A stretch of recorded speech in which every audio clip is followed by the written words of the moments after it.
Өнөөдрийн бичлэгтээ маань Мяд компани хамтран ажиллаж байна. Мяд компанийн зүгээс аялал жуулчлалын удирдал эхэлж буйтай холбоотойгоор 6 дугаар сарын 6-наас Хөх хот руу лавг баасан нэм гариг өгдөд шууд нислэгийг эхлүүлж 6 дугаар сарын 23-наас 7 хоног болгоны өдөр бүр Хөх хот руу нислэх гэж байгааг дуулгаж байна.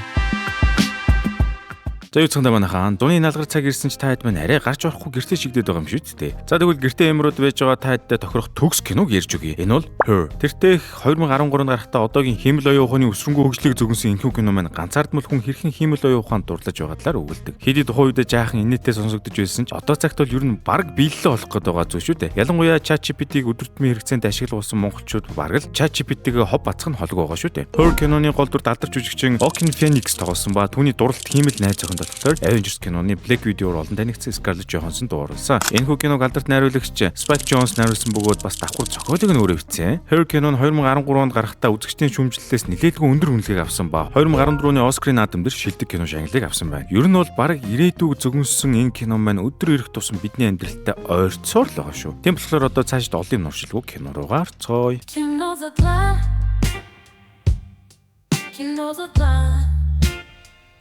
Кино хэлэхэд ирээдүйд ертөнцид Теодор хэмээх дунд насны залуу 50 жилийн турш хамтдаа амьдарсан нэгэн хосын бие биедээ бичсэн захиаг уншиж байгаагаар хэллээ. Ядаж байхад тэр захиа нь үнэн тасархай романтик юм аа. Гэвч үнэндээ Theodore Beautiful.com гэх хүний сэтгэлийг уяам захиа авч зохиодог компанид ажилладаг бөгөөд уг захиаг мөнгө төлсөн үйлчлүүлэгчийн төлөө бичиж байжээ. Ер нь тэгээд тийм хайрын захиаг мөнгө төлж бичүүлээд авч яах нэхээр нийгэм хэрхэн өөрчлөгдсөнийг харж болохоор байгааз. Ийхүү Теодорч гэртээ арих замдаа захим шудангаа шалхаад хэд хэдэн спам болон хөршийн найз Эмигээс ирсэн имэйл байла. Эми Теодорт өөрийнх нь урдын аз жаргалтай илдэг нээлттэй байдлыг санаж байгаагаар бичсэн бөгөөд уулзах санал тавьсан байлаа. Ингээд гэртээ ирэнгүүтээ Теодор орондоо хөвцөн ч унтаж чадсангүй. Учир нь Теодор маань салсан ихнэр Кэтринтэйгээ хамт өнгөрүүлсэн хайр, баяр баясгалан дүүрэн үеэ дурсан санан эморсоор өглөө болов. За тэгээ явахдаа маргааш нь болоход Теодорт нэгэн маш сонирхолтой зар ирсэн байлаа шүү. Тэр нь хүний сэтгэл хөдлөлийг ойлгож хэрэглэгчтэй дасан зохицох чадвартай үйлдлийн систем нэртэй нэг хиймэл оюун ухааны сурчлагын байв. За ингэж өөрийг нь ойлгож чадах хиймэл оюун ухаан гингүүд нь Теодорын сонирхолт жигтэйхэн хөдлөө шууд очиод авлаа. Тэгэнгүүтээ нөгөө үйлдлийн системээс суулгангаа эмэгтэй хүний хоолой бүхий AI-ыг сонгож тэр AI-ыг өөрийгөө Саманта гэж нэрлээд авлаа. Бацар байна гэж. Oh, what do I call you? Do you have a name? Yes. Samantha. Really? Where'd you get that name from? I gave it to myself, actually. Ийхүү Самантач өөрийн чадруудын тухай тухайлбал зүн совин, дежаву, байнгын суралцах чадвар болон олон программистын өгсөн мэдээллүүд дээр хөгжиж байдгаа тайлбарлаж. Теодорыг бүр алмааруулад авлаа. Улмаар Саманта түүний амьдралд олон зүйл дээр тусалж эхэлдэг ба харилцагч болон имэйлийг нь зохион байгуулахаас эхлээд ажлын цагтлуудыг нь бүр хянаж тоглоомд олохтон туслаад Теодорт гөөм их буян үлдэж өгч байна. Ийхүү Саманта Теодор хоёрч улам ихээр ярилцаж цагийг хамт өнгөрөх боллоо. Нэг удаа Теодорыг тоглоом тоглож байхад найзаас нь имэйл ирлээ. Тэрэн дээр нь Теодорыг загалмайсан охиных нь төрсөн өдөр ойртож бүг сануулсан байдаг ба найзууд нь Теодорыг ихэд санаж байгааг бичсэн байв. Үүний дараа Саманта Теодорын бүхий л имэйлүүдийг уншиж танилцсны дараа Теодор цогцолцоон явахыг санал болгож хуучин харилцаагаа мартахыг зөвлөд авлаа шүү. Теодорыг өрөвдсөндөө бас хүн амьтанд борлуулах гэд үзээдэн шүү дээ. Түүнийг ч Теодор зөвшөөрдөг ба үүнийгээ хөрш найз Эмидээ хэлэхдээ эмч нөхөр Чарлитэйгээ Теодорын алхмыг дэмжиж хурган сомлж гарваа. Үүний дараа Эми хийж буй баримтат киноны тухай Теодорт ярьдаг бөгөөд тэр кино нь хүн хэрхэн амьдралынхаа хагасыг унтаж өнгөрүүлдэг тухай юм байна л да. Араас нь Эмич бас ингэж хүмүүс унтаж цагийг өнгөрүүлэх нь тэдний жинхэнэ эрх чөлөөгөө эдэлж буй хэрэг хэмээн үздэг тухай ярилцлаа. Тэгэхээр бид чинь орой болгон эрх чөлөөгөө эдэлдэг юм байна шүү дээ. Яа, эрх чөлөө урд ирсэн. За яг ингээд амар гүн бодолд ороод байж байтал гэнт Саманта Теодорт гэрэл цуцлтын өмгөөлөгчөөс ирсэн яаралтай имэйлүүдийг хэлж бичиг баримтанд гар үсэг зурхыг шаардсан тухай дуулгалаа. Энэ нь Теодорт маш хүнтэр тусдаг ба Теодор маань өдөр тутмын амьдралдаа бүр улам их дургуутсч эхэллээ. Үүний хажуугаар Теодорт Самантатай ярилцалгүй хэсэг хугацаа өнгөрөв. Ингээд нэгэн шөнө Теодор Самантатай эргэн ярилцаж Кэтринээс салсан ч гэсэн найзууд хэвээрхийг хүсэж байгаагаа хуваалцлаа. Мөн дээрээс нь хэдий Кэтрин Теодортой хамт байсан ч цаанаасаа л нэг сэтгэл санаагаараа хол мэт мэдэрдэг байсан тухай хэллээ шүү. Бас жилийн турш тустай байгаа ч цаанаасаа л нэг салах хөргөлтөл дээрээ гарын үсэг зурх зориг хүрхгүй байгаагаа хэлж дотроо онгойлгов. Учир нь Теодорт одоо шууд тэгээд гарын үсгээ зурчих нь хамт өнгөрөөсөн бүхий л цаг хугацаагаа орхиж байгаа мэт санагдаж байгаа учраас ийм юм байна л да. Тэр үед ч Саманта түүнийг өөдрөг байхыг уриалж хувцас өмсөд гадагш гарan сайхан алхахыг санал болгов. Гэхдээ муу ChatGPT мэн ингэдэг ч байсан болоосай. Гэхдээ ер нь төгсөж байгаа л да. За тэгж орой Теодор гудамжин зугаалангаа Самантатай ярилцаж хүмүүст хэрхэн хандаж танихгүй хүмүүсийг хэрхэн хардаг талаараа хуваалцаж эхлэв. Дээрээс нь Теодорт одоо нөгөө энэ хиймэл оюун ухаан хүүхэн буюу Самантатаа өөрийнхөө бүх зүйлийг итгэлтэйгээр хэлж болно гэсэн мэдрэмж төрөөд байгаа болтой. Саманта ч яах вэ өөрийн сэтгэл санааны асуудлаа Теодорт нээлттэй хуваалцав. Саманта ч нь одоо сэтгэлтэй програм гэдэг байгаа шүү дээ. Ингэхдээ Саманта хүн амьтанд хэлэхээ санаа зовдөг ичмээр олон бодолтой байдгаа хэлж нэгийг нь бүр Теодорт хэллээ. Гэхдээ тэгсэн тэр нь болохоор өөрийгөө махан биетэй болцсон Теодортой хамт алхаж байгаа мэтэр төсөөлдөг бодлого гинүүд ээж хоёрын богдно. Бараг хоргон эргүүлэх гэдэг нь да. Саманта ч нь одоо энэ үзэгдэл солигдоход Теодорын согор болцоо их өдөр болж Теодор маань үн үнэн тансаг ресторанд ирээд болзоод бүсгүйтэйгээ уулзлаа. Теодор тэр хоёр ч цагийг сайхан өнгөрүүлдэг ба хөрх юм уу Теодор маань ойрд байгаагүйгээрээ сайхан болоод авлаа. Гэвч болцооны дараа үнэн өсгүүч нь Теодороос хоёлаа дараа хизээ уулзах вэ? Би өмнө дандаа намайг ашиглаад өрхдөг гэсэн хүмүүс дуусдаг байсан. Одоо бол надад нэг их цаг үлдээг болохоор би цагийг дахиж дэмий өнгөрүүлмээргүй байна гэд шулуухан үнэн хэлээд ав. Хөөе тэгсэн Теодор хард дураагч нь үүнд нь цочирчсон уу яасан амар тойрогоор би тэгж чадахгүй гэж тэнэгдэв. Учир нь салтын шархан арилаагүй манаа хүн шууд ингээд огцом урагшлах нь жаахан тавгүй санагдаж байлаа. Тиймээс үнээсээ болоод өнөө болцоод бүсгүйгээ авчид гомдоогоод уурлуулад явуулчлаа. Гүлтээчээ тэнэгчтэй. Ядаж гэрт нь үргэж өгдөг байгаа да. За ингэж ганцаардлын бурхан тэнгэр Теодорч гэртээ ирэнгүүтээ Самантад хэлж байгаа. Болзоо гайгүй байсан. Гэхдээ миний сэтгэл зүрэг цаанаасаа л нэг хоосон байгаад байх юм. Хэмээн лээ. Аргагүй штэ. Гайгүй гэсэн болгоныг анаа давхар тэгдэг юм. За тэр ч яах вэ? Теодорч үргэлжлүүлээд амьдралдаа олон зүйлийг үзэж туулсан ч тэр бүгд нь эцэстээ нэг л ижлэхэн мэрэгжлийн арай өөр сул хувьрууд болохыг ойлгож. Өөрөөр хэлбэл баярлаад байгаа юм шиг боловч үүндээ баярлах гэдэг чинь ганцаардхын эсрэг зүгээр л нэг сул мэдрэмж шүү дээ. Тэрнээс биш ганцаардл хүнийг насан туршид дагдаг үлээ. Самантаж Теодорыг эргээд гүн гүнзгий аз жаргалыг мэдэрч чадна гэж тайлбарлах гэж үздэг ба өөрийнхөө мэдрэмжүүдийг бодит тус хийсвэр зүйл хэмээн зөвшөөрөө тавлаа шүү. Самантаж үргэлжлүүлээд уур хилэм бардам зан зэрэг мэдрэмжүүд нь зөвхөн нэг програмт бол жинхэнэ хүний мэдрэмжийг ойлгоход үнэхээр хүндрэлтэй байдаг талаараа хэллээ. Көөнээрээ бараг заримдаа бид нар ойлгохгүй байхад AI төгс ойлгоцсон гэж үгж авах гэсэн ч түүнийг харагдахаар Теодор ч гэсэн хариуд нь хэлж байгаа. Гэхдээ миний хувьд чиний тэр мэдрэмжүүд бодит мэт байдаг. Би бүр заримдаа чамайг миний хажууд дэвтэд миний гарыг аяархан атгаж би ч чиний зөөлөн хацрыг гараараа илж мэдрэх хүсдэг гэж хэлээд тайлаа шүү. За тэгсэн түүнийг сонсон Самантагийн хоолой гэнт эвгүй болоод л Теодор ч бас эвгүй болоод л мань хоёр сүлдө бараг байралдаа игээ ажиллаа шүү. Яа. I can feel my skin. I taste you. I can feel you. Yeah. We're here together. It's amazing.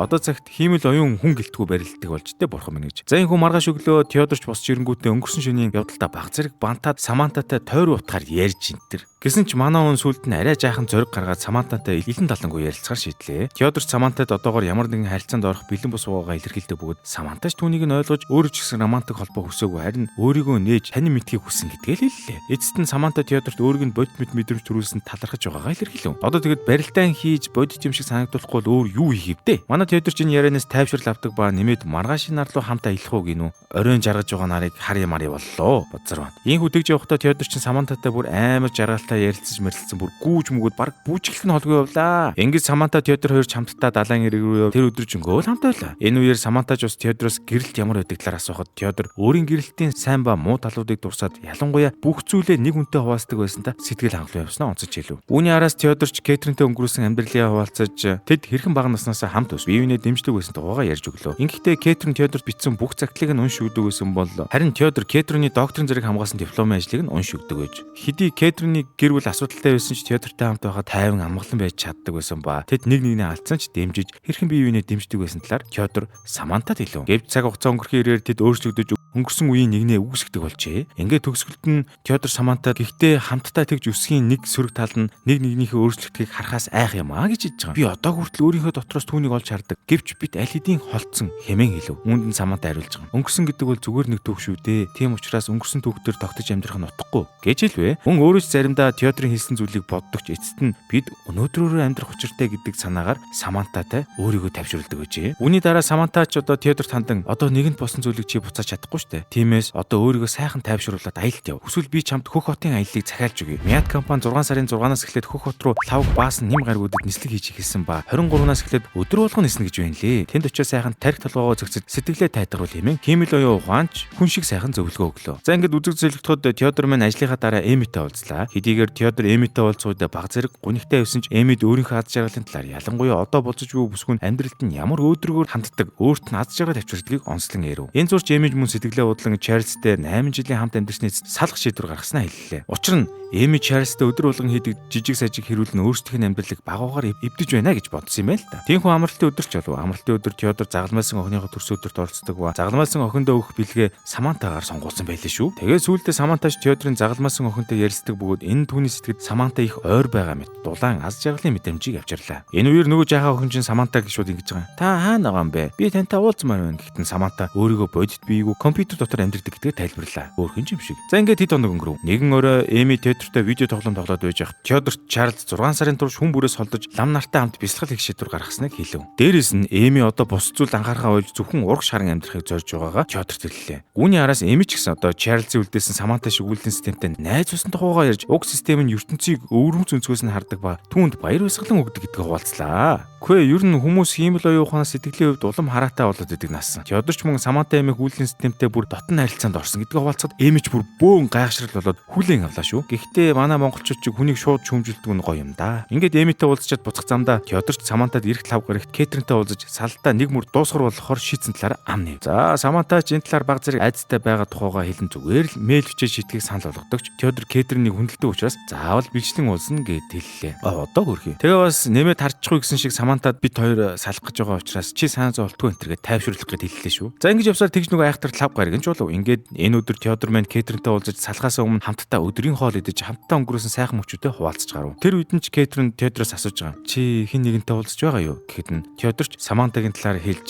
тэр намайг жаргалтай болгодгоо хэмээн хэлв. Тэгтэл Кэтрин тэрийг нь бүр шоолонгоо хүлээн авч нэг тийм зэвүүн инээмсэглээд Самантаг хиймэл оюун ухаан гэдгийг сонсоод шоолж гарваа. Энэ үед нь ч Теодор Самантаг өмөрөө сүйд боллоо. За тэгээд үргэлжлүүлээ Кэтрин ч хорон үгээр Теодорыг жинхэнэ хүний сэтгэл хөдлөлийг хүлээн авах чадваргүй бодит асуудалтай нүүр тулалгүй дандаа дотроо өөрийнхөө хүссэн хоормог бодит байдлыг үлдээдэг энэ төргээл баах юм хэлчихлээ шүү. Бүр сүултээ тэр үг нь хитрээд чи намайг хизээч намайг байгаагаар минь хүлээн аваагүй. Үргэлж дотроо өөрийнхөө хүссэн ихнэрийг л бүтээсэн гэ бүр солиорлоо. За ингээд манай хоёр ч одоо жигжүг гэж шаллаа да зовлонтой шаарнууд. За ийм үг сонсож салсан хүн ч одоо юу гээл өөдрөг байх вэ? Маргааш нь Теодорын сэтгэл санаа шалаар нэг унж ажил дээрээ төвлөрч чадахгүй их хэцүүхэн байлаа. Гэхдээ тэгээд ажлаасаа гарахдаа офисийн ресепшн Пол гэж залуу байд юм аа. Тэр ингээд Теодорт хэлж байгаа. Өө би нэрээ Самантатай уцаар ярилцсан. Тэр их хөвгчлээ санагдсан. Гэхдээ чи яагаад найз зөвхөн дагуулж ирээд манай найз зөвхөнтэй хамт давхар болж байж болохгүй юм бэ гээл хэллээ шүү. Тэгсэн тэр үед нь Теодор ресепшн залуудаа хэлж байгаа. Саманта бол үйлдэн систем гэдгийг нь хэлээд тэгээд түүнээсээ ичээч байгаа юм шиг сонь царайлаад гараад яваад өгв. За ингээд Теодор ч Самантагаас хэд хоногийн турш зайгаа явахаар шийдлээ. Тэгээд хэсэг хугацаа өнгөрөв.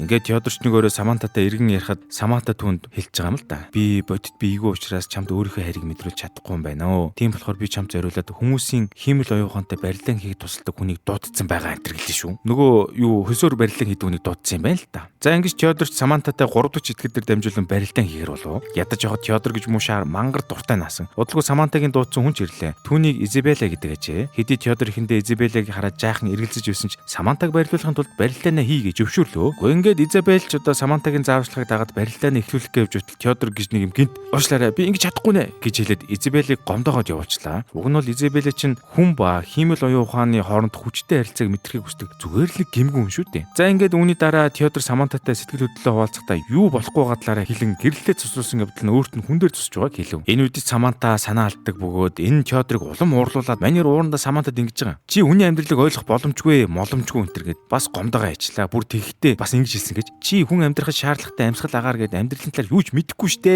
гэж мэгээд Самантатай хэрэлдэж гарав. Эдгээр манай хоёр эцэстээ эвлэрдэгч Саманта Теодор хэсэг хугацаанд бодож тайвширмаар байгаагаа хэлэн хэд хоног ярилцахгүй байсан дээр гэж хэлв. Ийхүү 3 дахь эмэгтэйгээч өөрөөсөө түлхсний дараа Теодор нэгэн өдөр Эмитэй уулзахдаа амьдралынхаа туршид үргэлж төөрж явснаа хэлжээ. Энэ төөрөглөөсөө болж эргэн тойрныхондоо өөрийн мэдлэг шарх үлдээдэг байснаач тэрээр Эмид илгэсэн юм. Учир нь Теодор амьдралаас чухам юу өсч байгаагаа огтон ч мэддэггүй байжээ. Тэрээр юу ч үнэн мэд санагдахаа байсан тухайгаа сүүлд нь Эмид хэлв. Зөрүүлээд Эми ч одоо Чарльзаас салсан тухай эргэн дурсаж бас Теодортой адилхан гэдгээ хүлэмжшөөрлөө. Эми ч үргэлжлүүлээд Теодорт хэлж байгаа. Хүмүүс энэ дэлхий дээр төр хугацаанд оршдог шүү дээ. Тийм учраас бид материалын хэрэгцээндээ автахын оронд баяр баясгалангаа дээдлэх хэрэгтэй эмэн хэлв. Ийхүү манай хоёр ч амар гүн гүнзгий яриад дуусахад Теодор Эмиг Энэстайгаа ярилцаж байгааг ажиглаад Самантагаас уучлах хэрэгтэй гэдгийг ойлгов. Ингээд манай муудалцсан хоёр чи эргэн ярилцаж Теодор ч түүнээс уучлах ухад Самантач мөн түүнийг ямар үндслэлгүйгээр хайрладаг гэдгээ хүлээн хэлж одооноос өөрийн мэдрэмжинд итгэхэ байсан тухай хэллээ. За ингээд эцэст нь ашгүй манай хоёр ч эвлэрж дараагийн хэдэн өдөр үнгээрийн ад жаргалтайгаар хамтдаа өнгөрүүлж гарваа. Бүр Теодор ч Самантатай хамт Пол гэж далчсан юмны найз зүгтээ давхар болцонд явлаа. За ингээд дахин хэсэг хугацаа өнгөрч Теодор ч амралтаараа хаашаа явах уу гэдэг үжил Саманта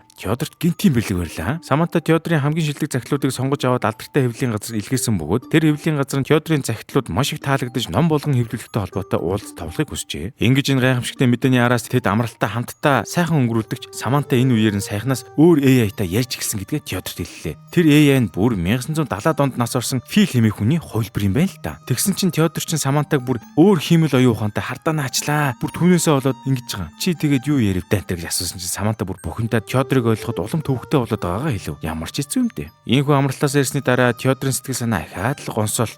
Тэгтэл нэгэн өрөө Саманта Теодорыг дуудан сэрэнгүүтээ хайртайгаа санааллаа. Ямар үхэх гэж байгаа хүний гэрээсэл шүү дээ. За маргааш нь Теодорч ном уншиж байх зуура Самантатай холбогдохыг оролдоход систем олдсонгүй гэд бичиг гараад ирлээ шүү. Тэнгүүд нь Теодорч бөөн паник болоод гэс нөгөө худалдаж авсан газар руугаа гүгээд ивч байтал Саманта ашгүй буцаад ороод ирлээ. Тэгсэн яасан гэсэн чинь Саманта чинь Теодорыг ажил дээр нь саад учруулахгүйгээ бүр түр хугацаанд байхгүй болсон юм байна л та. Тэгээд түүнийг айгүй соёлтой байдлаар имэйлээр мэдгдсэн ч Теодор бид хоёр юугээл өдөр болго имэйлээ шалгах үү. Тиймхүү Теодорч овоо тайвшраад метроны буудлын дээр сууж гарлаа.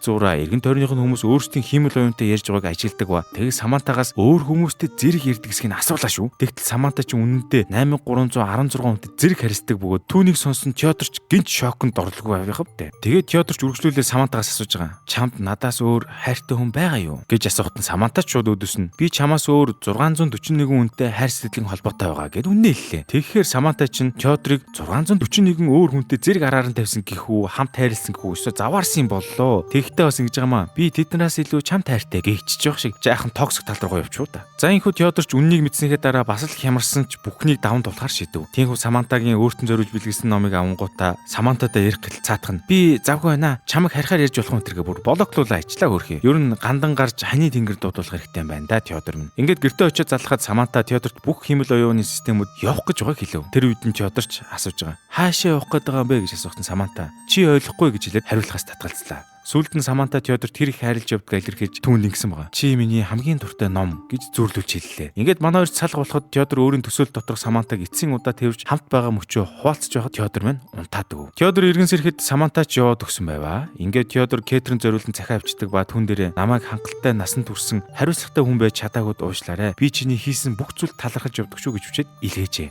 Үүний дараа Теодорч одоо Эмитэй уулзаж хамтдаа дээвэр дээр гарцсан. Эмигийн химэл оюун ухааны азиж гисэн явсан бөгөөд үүнд нь бас бөөн гуниг байжээ. Ингэж Теодор Эми хоёр өөрсдийн ганцаардмал ба гуниглалаа хуваалцсан хамтдаа дээвэр дээр сууж наран жаргахыг харснаар кино маань төгсөв. Энэ зууны амралт аялал зугаалгын цаг айсуу. Та энэ зууныг мартагдчихгүй өнгөрүүлэх аялал хайж байгаа бол танд нэгэн сайхан мэдээ дуулгая. Мяд компани 2025 оны 6 сарын 6-наас Хөх хот руу лавг баасан ням гаригуудад шууд нислэг хийж эхэлсэн ба энэ сарын 23-наас эхлэн 7 хоногийн 7 өдөр нислэг үлдэх юм байна. Тиймээс та 7 хоногийн аль ч өдөр аяллаа төлөвлөн зуны гайхалтай дурсамжаа Хөх хотод бүтээх боломжтой болсныг дуулгахад таатай байна.